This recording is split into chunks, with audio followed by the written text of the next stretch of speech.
Guys, it's really hot right now. But which one to do? Ken or Yukari? I mean, Yukari's kind of linking into the Iga storyline. But if we're doing more of a movie style, then we go for Ken. I guess we're going for Ken then.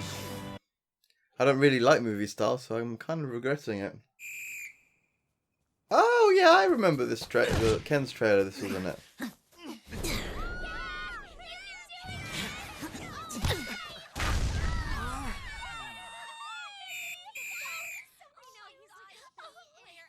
It's interesting that he does soccer slash football. Thanks for cheering for me. You're a real hit with the ladies. I'm gonna get going for today. Okay, you better be this good next time, too. Leave it to me.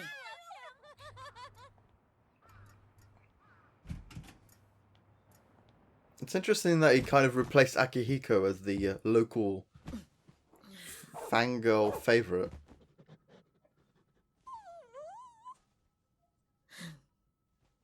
I'm home, Koromaru.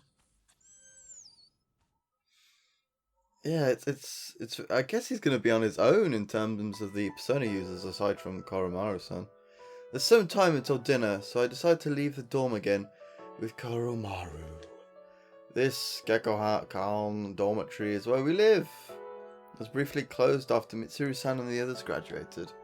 All the equipment from a few years ago was removed, of course, but with the increase in students at Gekkohan, they decided to reopen the dorm. I applied for a room as soon as I heard.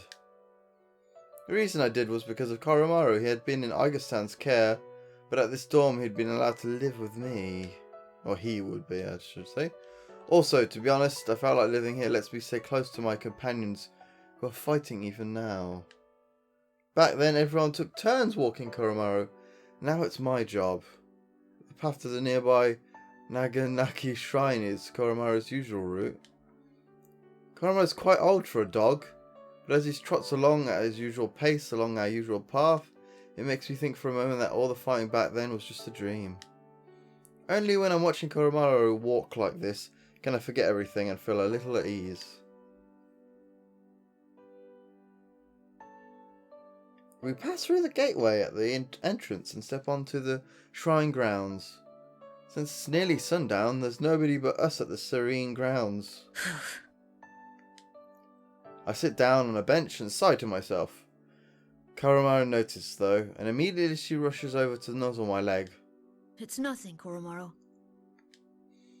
Even while I'm saying it, I'm sure Koromaru-san can see right through my words.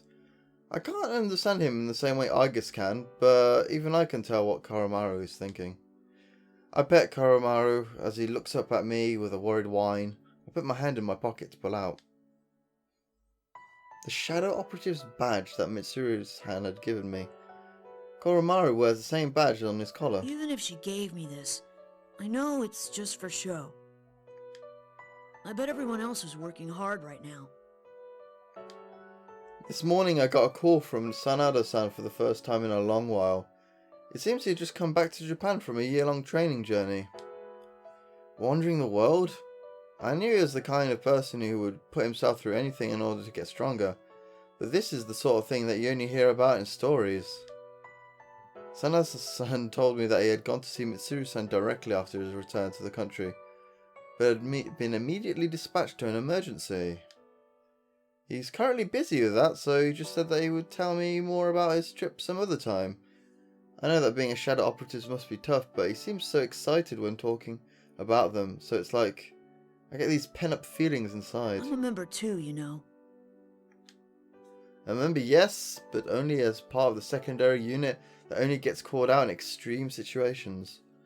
Being part of a special suppression unit has a cool ring to it that I like, but the official shadow operatives are each given a unique number. For example, Iga-san is member number 5. We don't have that, we're just auxiliary members. Oh, they are named after the port. I haven't been called to action yet, and don't ever will be until after I graduate high school. You know, that thing I just said, that is so nerdy. Oh my god. Anyway, after all, I did promise Mitsuru-san that I would try to live out my childhood as much as I could. I'm just for show too. Following that promise to try as much as I could, I've been acting like a child on the surface, an average middle school student, helping out with club activities and even taking part in the student council. But I haven't officially joined any clubs, and the reason why is because I asked Mitsusan to call me for help if she ever needed me. I know that no organisation under the police would be able to command an underage person, let alone someone in middle school. I'm only a shadow operative for show, and only a child for show. If this continues, I won't know when I'll ever be able to go back to who I really am. Making my life my own is actually pretty hard. Sometimes I lose sight of what I'm supposed to be doing. I think back on the words that the person who saved my life left me.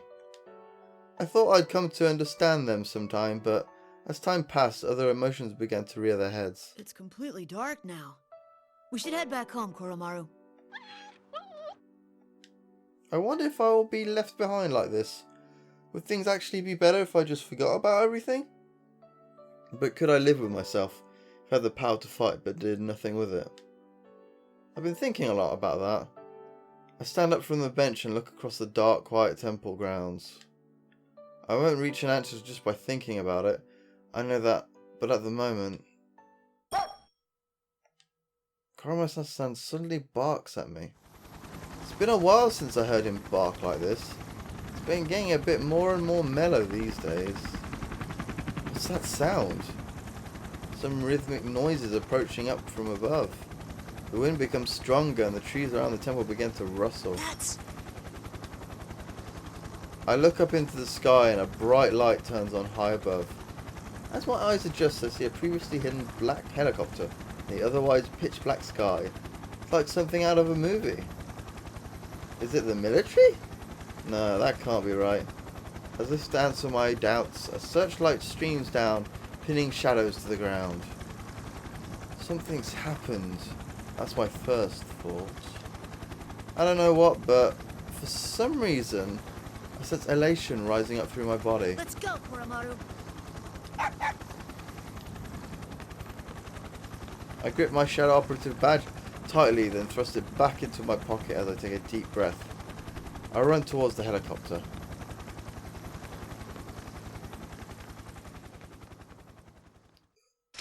Oh, I suppose that's probably Yukari-san in the helicopter, I'm guessing.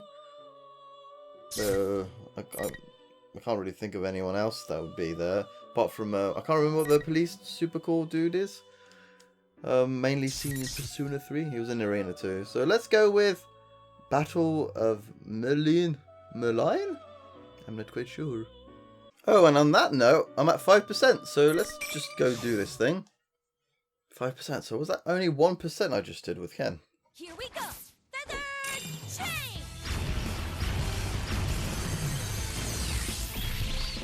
Phoenix Rangers! Featherman victory! So, you come to fight me, Featherman! Huh. Merlion, the evil forces have fallen! Stop here! How dare you oppose me? Minionlings, get them! Yeah.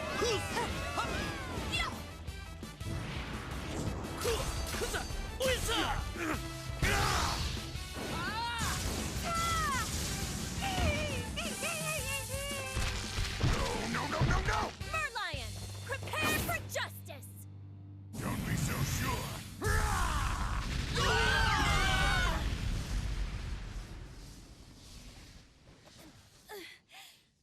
Everyone, I've had enough of this!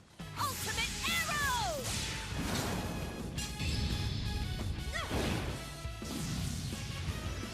It's over!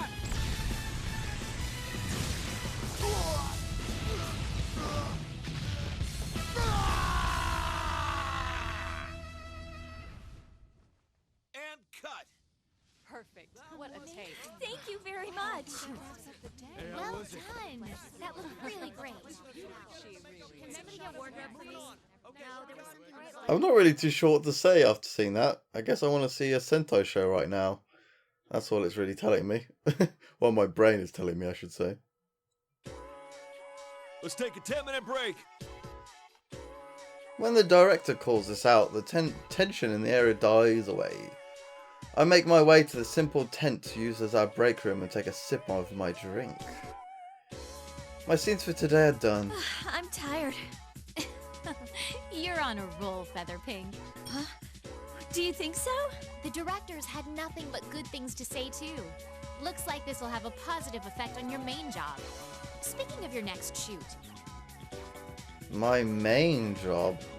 My real job's supposed to be studying college! I wipe the sweat from my brow as my manager excitedly tells me about the schedule for my next gig. I'd always had an interest in fashion, so I started taking modelling jobs as a way to earn some pocket money. It's pretty tough since I've had to do these things like pose in the middle of winter in just a t-shirt, but thankfully... in just a t-shirt, oh my god.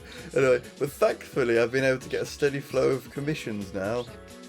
Trying to manage both classwork and my job as a model was already hard enough when my manager applied for audition for a live action show without my consent, claiming that I should broaden my work horizons. When I mentioned I had practiced archery in high school, it really got their attention. It all made sense to me when I learned the Featherman's pink weapon would be a bow and arrow, though as a role I ended up as a protector of Earth in a kids superhero show, starting this year. While my acting work makes use of different expressions and my modelling career lets me dress up in a lot of different clothing, it kind of makes me feel like I'm changing who I am too. It's insanely busy, but it's fulfilling and fun, and yet... What's wrong? Something troubling you? Oh, not really. I checked my cell phone, but Mitsuru-san still hasn't sent me a response. I have tomorrow off, so I'd emailed her earlier asking if she'd like to spend some time with me and go shopping. She's been contacting me less and less often recently, and when she does, it's because of shadows. I'm one of the shadow operatives, a group established by Mitsuru-san. I understand that she wants us all to be able to have normal lives, and she said that she wouldn't hesitate to ask for my help if she ever needed it. But it still seemed to me that she was taking everything on by herself. That attitude didn't satisfy me, so I forced her to add me to her team. However, unlike Aegis and the other official members, I'm part of a special unit that only gathers in emergencies, trusted with immediately subduing shadows by force. What did she call it? The auxiliary staff? Something like that anyway. It's wonderful that there have been no situations that called for us to be dispatched, and even if something like that did arise, the official shadow operatives are all excellent. There's no need to worry with the likes of Akihiko-senpai and Argus around, but... Is it really that hard to just send back a reply? It's Golden Week, for God's sake. What's this? Don't tell me you've got some boyfriend trouble. Not quite. Oh, no, it's nothing like that. We normally talk when we see each other, so I've never doubted my friendship with her. Still, when things remain unsettled, it's unsatisfying.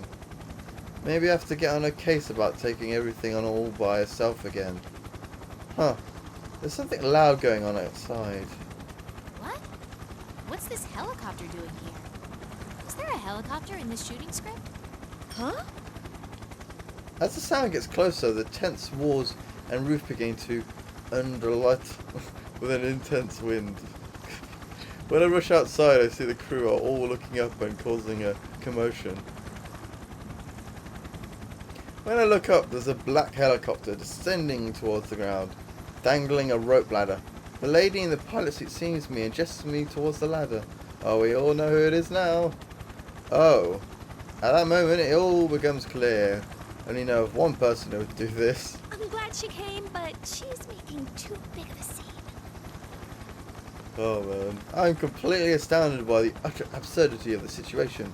But before I know it, I'm already running towards the ladder. So, I suppose Yukari was picked up first? Maybe? I mean, they're roughly at the same time, it's hard to say. Because, I wonder, because they must have rearranged all of this in Japan, for Japan I imagine. Because, you know, like, they read from right to left. So, I wonder if the Japanese version looks very different.